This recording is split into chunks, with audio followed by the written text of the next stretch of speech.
এই বিড়ালকে কখনো আপনারা কষ্ট দিবেন না, বিড়ালকে আদর করবেন, বিড়ালকে ভালো মতো পুষবেন।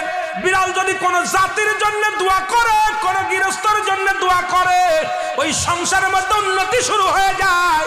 ওই সংসারের মধ্যে আর এক নাম্বার হলো, যে ঘরে বিড়াল থাকে সেই ঘরে জিন আসতে পারে না, জিন বাস করতে পারে না। আর একটা ঘোষণা শুনেন, নবীজি বলে গেছেন, যে ঘরের মধ্যে বিড়াল ছানা বাস করে ওই ঘরের মধ্যে জিন জাতি প্রবেশ করতে পারে না। তাহলে ছোট ছোট মাসুম বাচ্চাগুলো যে ঘরের মধ্যে থাকে, মুসলমান অনেক সময় জিনের আশ্রয় পড়ে যায়, অনেক সময় জিনে আসর করে, ওই ঘরের মধ্যে জিনে আসর করে। যে ঘরের মধ্যে বিড়ালকে আদর করে বিড়াল থাকে, ওই ঘরের মধ্যে বিলাই বিড়াল বিড়াল বিলাই বিলাই, এইটা যার ঘরের মধ্যে আছে এই ঘরের মধ্যে দুষ্ট জিনেরা আসতে পারে না। জোরে জোরে চিল্লায়া বলা যাবে না মারহাবা। একবার নবী সুলাইমান আলাইহিস সালাম শুনতে পাইলেন পাশের বাড়িতে একটা কুকুরকে কষ্ট দিয়ে বিষ